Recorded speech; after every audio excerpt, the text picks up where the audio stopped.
2014 Woman of the Year for the person who went from managing 2 billion to fighting violence against women, Geeta Aiyer.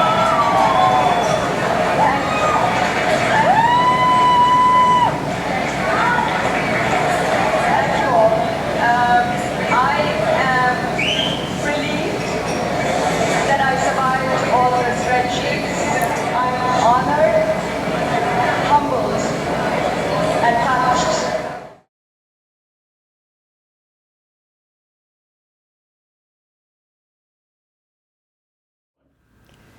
Welcome to Chai with Manju. Our guest today is Geeta Aiyer. She was Woman of the Year in 2014. She's also the president and founder of Boston Common Asset Management, named in the top 100 women-led businesses in New England by Boston Globe. Let us meet her today and find out the story behind her life. Geeta, welcome to the show. Thank you Manju. so much for coming. So since this is the story of your life, let's start at the very beginning. I know that you said your grandparents were Tamilian who were from Kerala. That's right. And you have lived in Calcutta and Delhi. But yes. tell us where you were born and about your childhood. Yeah, I was born actually in Chennai, Oh, okay. then called Madras. Okay. And my mother went there to have me. But as you correctly said, I was a young girl in Calcutta. Okay. And then I did high school and college in Delhi. Okay. And then worked in Maharashtra and Right. now live in Boston. Right. So, Now, where did you go to school in Calcutta? throughout, from almost K through, at the time, 11th Okay. grade, I was in Carmel Convent. Oh, So I was in okay. Carmel Convent in Calcutta Okay. and the same school in Delhi as well. Okay, Yeah, okay. so- You know, that we have in common. I went to medical college in Calcutta, reverse, and I went to school in Delhi. Oh my goodness, yes. I'm from National. Yeah. So, what made you move from Calcutta to Delhi? My parents Okay. moved, yeah. Okay. So my And- father was in a transferable job, Oh, so okay. we moved. Okay. Yes. And what are the best things you think you've learned from your dad? So- A kind of calmness and clarity. Okay. And a sense of always being there, reliable, dependable. And what about your mom? My mom was the anchor of our household. She's Okay.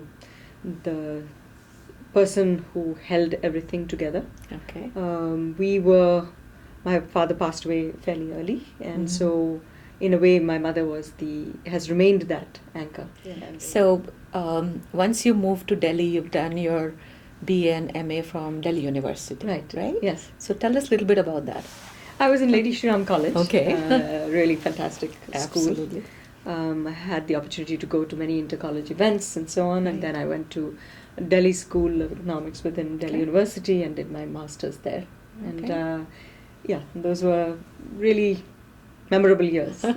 So, one of Yeah. the interesting things that I read about you, because you always look very calm every time I've seen you, very peaceful, but you're quite an activist, right? I read that you actually were the president of the student union and you actually get out the vice chancellor, That's right. And- So tell us about that. I had forgotten about that piece. But this was during the days in Right. Delhi School of Right. Economics. And there was a librarian and student and Karmachari strike Oh, okay. in Delhi University. And as you know, we're very academically oriented department Right. or group of departments. I was Mhm. actually studying sociology there. Mhm. But by closing the university libraries, they Mhm. made it really difficult for us to Right. prepare. So we Mhm. felt we were on the right Mhm. and they wouldn't hear us. So we, in a righteous struggle, they were all in a meeting and we surrounded it and didn't let them leave. Of course, the police came. We learned Right. a lot at how to face that. Right. Something that we weren't accustomed to. That was your first get out, right? And protest. Yes. And then when we went and they called us in to speak to Okay. them, it was helpful to be able to say, look, these are not your everyday protesters. Right. These are people who want something that is owed to them. Right. And I felt that in the quest for something reasonable, Mm-hmm. you can be unreasonable Absolutely. in your methods. Absolutely. But for the most part, I've always kept it, as a bounded rebellion or Okay. a bounded, Okay. yeah. And after that, you joined IAS, right? Yes. And I remember reading that you said that was one of your happiest moments because your dad was there to see that, Yes. right? Yes. So tell us something about that time in your life. Yeah. What made you decide to join IAS, and Yeah. how did that come about? Right. So I wanted to be eventually in the Mhm. non-profit sector, Okay. working in rural India. But I Oh, had been a okay. city kid Okay. all my life, That's growing up in interesting. Calcutta Great, and Delhi. great. And I also felt that I would learn a lot about how the system works Okay. by being the administrative service. It Okay. was a challenge. Uh-huh. That was another thing that always appealed to me. So I took the exams and I cleared them and went through the interview process. Uh-huh. I think some 100,000 people take the Yes, prelims and very few so women on. those days, right? Yes, about 10% of Right. us, and I went to Right. Maharashtra cadre. Uh-huh. What was really satisfying for me is that when I passed the exam and my Mhm. name came in the paper along with Right. that, my father was there still, and he knew that I had Right. passed the exam. So that was Right. really, in hindsight, very important for me. Right. Yeah. And are you the oldest in your family? No, I'm the middle child. Oh, you are the middle Yeah. child. Okay. Yeah, so I so it was a momentous thing for everyone. And I saw Yeah. some interesting pictures of you with then Prime Minister Indira Gandhi and with President Sanjeeva Reddy. So, was that part of your Yes. IAS journey that It time? was, yes. Okay. Uh, What so- made you decide to come to United States? So that's a very personal set of circumstances. Okay. I married someone that was my first husband, Okay. and he had come here to study and Okay. decided to stay on, Okay. and I had a choice to make. So Okay. it's a decision I made with difficulty, but I took Okay. leave from service. I came as an H4, Okay. like many women here Okay. come. J1. And there you go. And J1 then, H4 Green Card. Right. And so I went to business school. I applied to Okay. go to business schools at the time, and Right. got into Right. Harvard Business School, and that was a way to be here, Mm-hmm. without a visa to work, but at the same time, doing something meaningful Right. Right. in life. Yeah. So, was it an arranged marriage? No, No, I actually met my first husband when I went to an inter-college debating event. Oh, really? Yes, Oh. we met at an inter-college festival. And Where was that? This was Mood Indigo in Mumbai. Oh, okay. IIT Mumbai. And Bombay at the Okay. time. And we got married after, he was a few years ahead of me and had Okay. come here to study. Okay. And I was still in college, so we got married Okay. after I graduated and so on. Actually, a few weeks before my IAS Oh, really? exams. So it was a exciting but stressful time. And then just talking about that journey, you mentioned that your first husband, did you get divorced while you were in business school, or? No. Oh, okay. We stayed married for several years, but then Okay. we drifted apart, and that did not work out. Okay. And I was, a single parent for a little while, and Okay. I'm very lucky. I was, destined to meet my current husband Kamesh, Someone special. and it's been 19 years now we've been Wow. married, and we met over 20 years ago, and it was just a stressful time, but also one where really wonderful things happened. Right. Yeah. So many women who are so highly educated, and I certainly meet them in my personal life, social life, and work, who don't have the courage to leave when they are stuck in a situation where they don't grow as human beings. They get stifled in a relationship. What is your advice to them? One has to differentiate between things that are really not, just could be better, Okay. versus is not good. Okay. And we worked hard on it. I would recommend that people get help. Right. This is a country where you can. Right. People are worried about confidentiality. I would certainly suggest they seek out places where they can get Mhm. good advice and good help. But it requires, both parties to change and work on it. But if it Right. doesn't work and it's not a Right. good situation, it takes a lot of courage. Mm-hmm. But it is, I would suggest in a whether it's employment or personal situation, that you close a door if it's not working. There are several other doors, but they are not visible to you Right.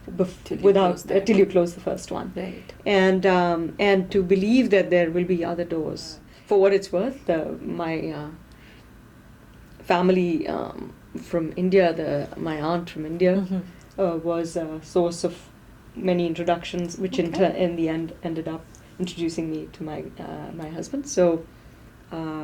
Tell us how you met him. Tell us where you met Kamlesh.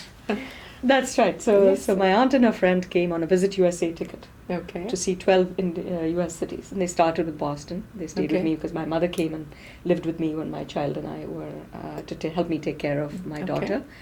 And she stayed with me, and then they went on to the next stop. And they were all in a large group of aunties saying, what does the world come to?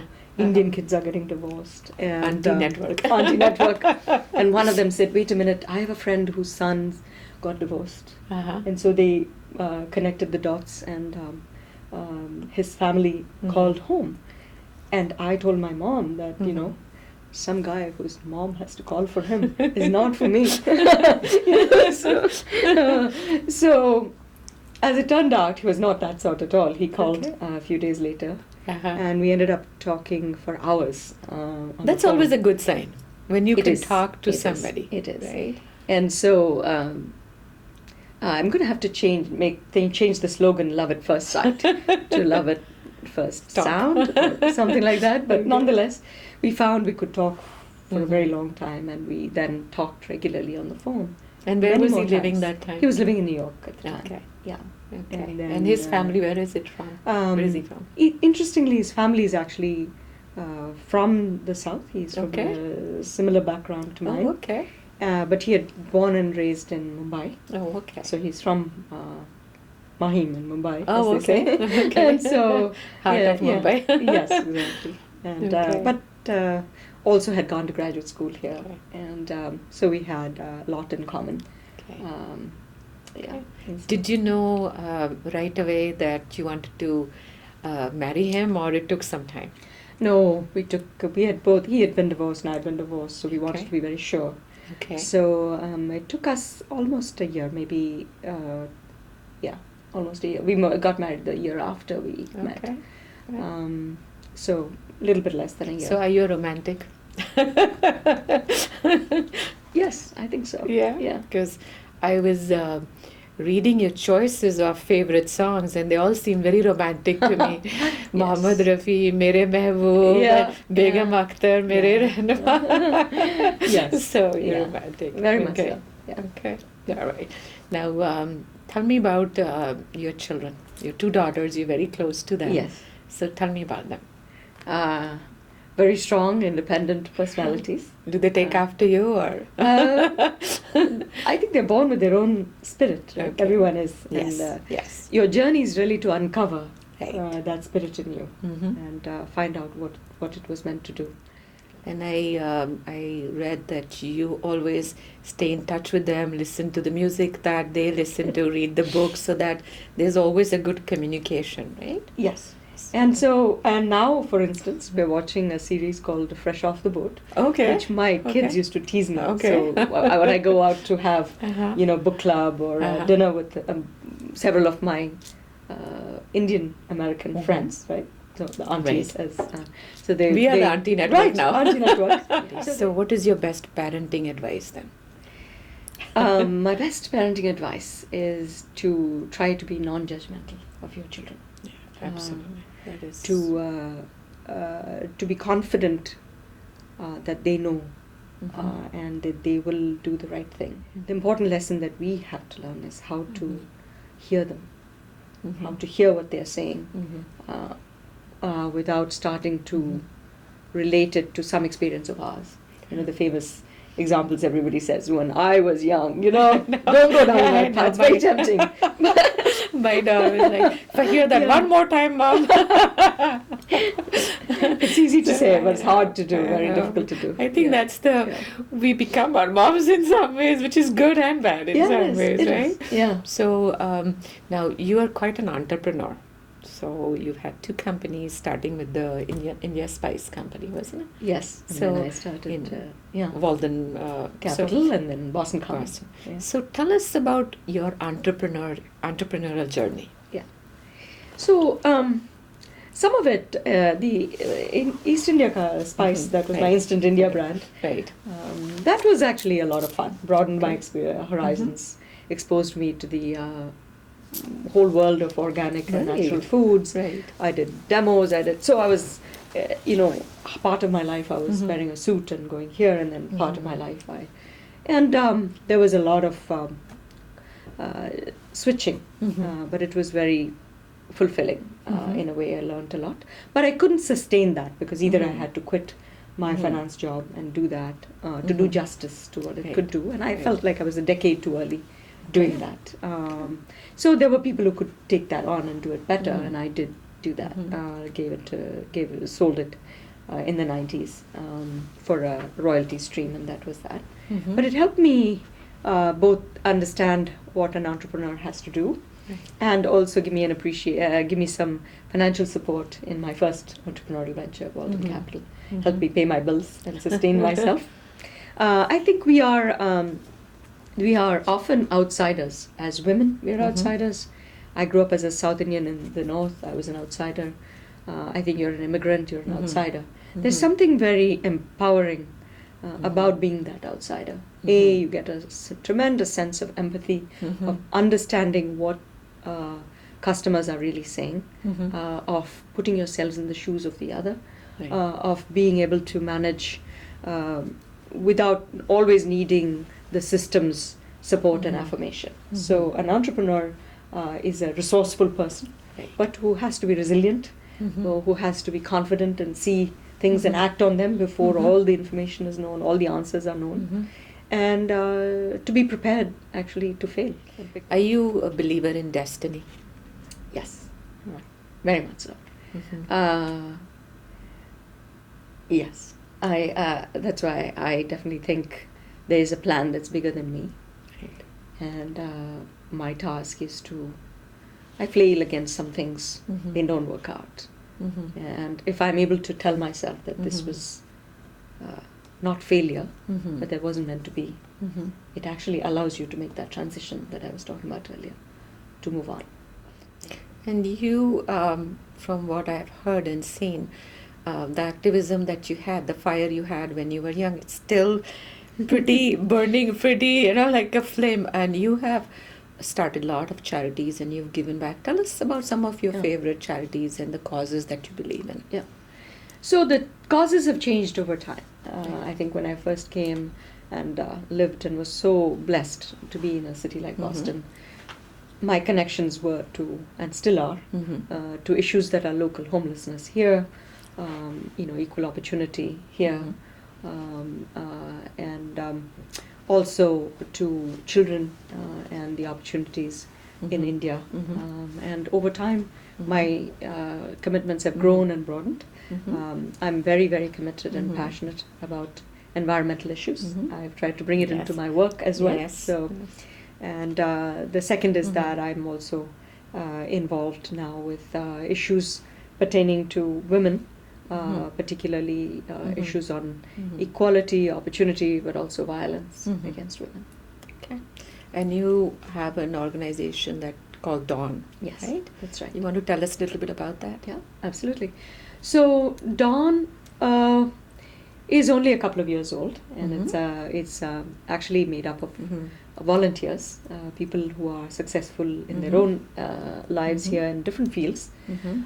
And our goal was to engage with successful, Mhm. impactful NGOs here and in India, Mhm. and to bring about a process of dialogue to address the issue Mhm. that bothers us a lot. Mhm. And DAWN is an acronym for Direct Action for Women Now worldwide. So, Okay. but it's also darkest before dawn. Absolutely. So I do believe Yeah. there is a dawn. Yes. going back to few some of the interesting things that I've read about you. Okay. I read that you speak multiple languages. Yes. So tell us how that started. That's a function of growing up, in a South Indian household. You Right. naturally learn Tamil. My parents wanted me to learn music, so I had to learn to read and Uh-huh. write Tamil. And then I grew up in going to school where I learned Hindi, and then I grew up in Calcutta where we had the 3-language formula, so I know Bangla. Uh-huh. And then I moved to Delhi, and I always felt that we lived in ignorance alongside each other. Mhm. And so this desire, curiosity to understand the other Mhm. led me to learn Urdu from Ghalib Academy in Delhi. Okay. So I can read and write Urdu. Oh, wonderful. And I went to Maharashtra for my service, so I know Marathi. And then I Spanish taught too, myself. right? Well, that was to be in line with my children. So my Uh-huh. children were learning Spanish as the second language in school. So that was a interesting And you chance learned for me. Arabic too? I learned a little bit of German? Persian and Arabic in Delhi University because I knew how to read the script already. Uh-huh. So that was again a desire to, because you think about the parts that you don't understand in good Urdu poetry, right? It's Right, mostly right, Persian and Arabic. right. So it was an opportunity to expand Uh-huh. my horizons. So, I mean, I think a lot of it is fun for me, comes Uh-huh. easily to me. But it also really allows you to understand Different the other. cultures Yeah. too, right? Mhm. Now, do you like to travel as well? I do some. We've done Okay. some travel as a family, Mhm. where we've gone on service trips, where Okay. we've taken our children with Okay. groups of like-minded families. It's Okay. my goal Uh-huh. to brush up Japanese and visit Japan Okay. with Kamesh, my husband, Okay. because he and I are both fans of many things in that culture, and we would love to go and visit. Yeah. Tell us how has he helped you in your journey, Kamlesh? Yeah, Kamesh is a big believer in me, and I think that's a very empowering thing. Yes. I one of the Yeah. best things that I read Yeah. is that when you said he always thinks I'm great, and I Yes. think as women, I think that is a very important prerequisite in a relationship, which Yes. men don't understand often. That we want them to think we are great, even if we are not. Well, even in moments when I'm Yes, not. Yes. So he's very empowering in that way. Yes. And he's encyclopedic in his knowledge, so I Mhm. always tap into. Uh-huh. And we care, and we have a lot of issues that we think about and care about. He's a history buff like Oh, me. okay. So although his background is in engineering, Uh-huh. we have a lot in common. Mhm. And something that I love to do Uh-huh. is crossword puzzles Really? together. So I think together we are we're each good, but Uh-huh. together we are formidable. Oh, So, really? So, and you said he's like your sounding board too, yes, right? very much so. So, Yeah. and what you don't like about him? What About- traits you don't like in him? Kamish. Or what you could change, if you could. Right. Sometimes I think he's very, very caring and broad in his Mhm. caring. Mm-hmm. And it would be good for us to narrow Uh-huh. what we can do, because as we go on, we have to Mhm. choose, where we Right. can be engaged and active. Mhm. He has an amazing intellectual curiosity, which is his strength, Uh-huh. but he also then knows in detail about so much that I Uh-huh. feel like I would, if I could, I would Overpowerment with knowledge. It's something like that. And to Okay. yeah, Okay. to narrow it a bit. Mhm. But it also makes it a very exciting. So, tell us, This where is- do you see yourself in next 10 years? Hopefully, gaining more focus. Okay. It's a lifelong quest Uh-huh. to broaden, but also to narrow. Okay. So my priorities in life, beyond, of course, my family and my children, Mhm. are in giving back and making a difference. In my work and in my professional interests, Mhm. it has been around bringing environmental issues and social Mhm. issues, social justice Mhm. issues into finance, Mhm. and altering the way shareholders think of themselves. Mhm. I feel the best design systems atrophy by our apathy and our lack True, of engagement. true. So we can't stand by and watch Mhm. as things are done in our name. So shareholders own a piece of a company. So we have to raise our voice and take ownership for the things companies do. And companies do a lot of great things. Some of the best things in the world have been brought to us through organizing effort in the corporate form. And we need to, at the same time, remind them of the economic and social community in which they operate and the impact they're having on that. So the idea of bringing environment, social, and governance into investing, I've worked, a large part of my work has been in that area. And so to be a voice for that movement is definitely a priority for me. I've been recently elected to the United Nations Principles for Responsible Investing, so I'm getting some recognition and also legitimacy and a platform to speak from on these issues. The second is my personal quest towards gender-based equality. We heard about some of your happiest moments. Yes. Tell us about one of the most exciting moment that you had in life. Was it meeting President Obama or anything else that you can think of? That's an interesting one. Yes, absolutely.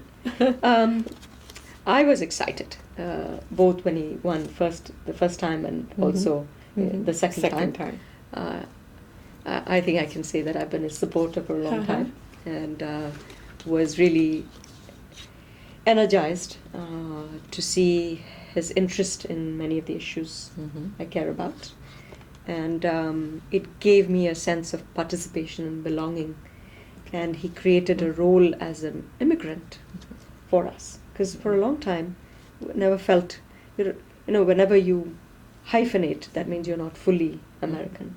And so by putting that role and giving it a name, Yes. I'm an immigrant, then I chose to be here. Absolutely. And therefore I expect a lot of this system. And I hold up a mirror to us as what we can be, as opposed to and not just loyal, which I am, but I also want us to aspire to be better. And to me, that high point was definitely President Obama's election. Thank you for reminding me. Now I'm gonna come to the fun part of Chai with Manju, which is called rapid response. Okay. So whatever comes to your head first. Okay. So we're gonna ask you about some of your favorites. Tell me your most favorite book or books. I love history. So The Prize by Daniel Jürgen, that's an all-time book that I like. Yeah. What do you think is your biggest strength? Number one strength? Tenacity. Tenacity. To get from your mom. Kind of. And what do you think is your biggest weakness? I allow sometimes for the opinions of people around me to get me down. Okay. That is work in process. It is. Right. Yeah. Now, tell me what's your most favorite song? There are a few. I know a couple. I know there are a few. So tell us. But I would say at the moment I should highlight both Imagine by John Lennon, John Lennon, right. and Man in the Mirror by Michael Johnson. Okay. And a couple of Hindi songs you like too, right? Hindi and Urdu songs. Yes, lots of them. But yes, you reminded me of some of my all-time favorites, which is Mohammed Rafi. I could go for almost any song in his beautiful voice. Yes. But Mere Mehboob is my all-time favorite. I think songs can, once you ask somebody the top 5 or 10 songs, it can tell you everything about them, or almost everything. What the generation, if you're romantic or not, how realistic, and what inspires you. I think your top 10 songs tell a lot about you as a person. So now tell me, what's your most favorite travel destination? I love to go to India. Anywhere specific in India? No, I try to go to different places in the country. I'm now in the business of crossing off which states are left to visit. I know you're very fond of music, and you are associated with Mithas as well. Who's your favorite musician? Today, Yes. T.M. Krishna. Okay. He's a Carnatic singer. Mm-hmm. I love his music. Mm-hmm. Um, And you love dance as well, right? yes, And you're fond of classical dance? classical Okay. Bharatanatyam. Yes. One of the interesting things I read about you was, which surprised me, but I guess still waters run deep. And first, that you were activist, and secondly, that your favorite form of exercise was bhangra and hip hop. I find it easy to exercise. But bhangra or hip hop, that really amused me. So, tell me, what's your favorite food? My favorite food. Uh-huh. Actually, it's fusion Asian food. Okay. Yeah, I'm a big fan of Thai food and Cambodian Okay. food and sort of Southeast Asian food. Okay. And is there any particular dream that you feel you have unfulfilled in life? I want to be able to actually go back to India Mm-hmm. and kind of relive some parts of my life. Mm-hmm. Which was going to be my next question. Yeah. That if you could go back in life, would you change anything in your life? No, that I try very hard not to think in those Okay. ways. Okay. Partly because of my belief that you should bloom where you're planted. It takes effort to Mhm. do so. But what I would love to do is to walk some of the streets where I Mhm. was and go back to Calcutta and go back to the places Mhm. and things that I miss. And I also feel that now with the knowledge Mhm. and inner strength that I have, Mhm. I would be able to be far more connected and accepting Mhm. of what I see. Mhm. I always say, as we get older, acceptance takes over expectations. You know? So, tell me, what's your favorite quote? My favorite quote Yes. is in the is the Martin Luther King quote. Yes. In the end, we will remember not the words of our enemies, but the silence of our friends. Sure. It has always motivated me to not be that bystander Mhm. who is passive and an onlooker. Yes. You can't always jump into everything, but if it touches you and you file it away and you come Mhm. back to it Mhm. and try to do something about it, Mhm. you have been an engaged passenger on this earth ship. Right. You know. Right. So, and what's your last word on Chai with Manju? Thank you for being this amazing Oh, hostess and thank you for giving me this coming. opportunity to talk to you. Thank you. And we are so honored to have you as Woman of the Year 2014. And we're looking forward to listening about your journey Yeah. next month. You have inspired me and you've inspired many women. So Thank thank you. you so much for Thanks. coming. Thank you. My pleasure.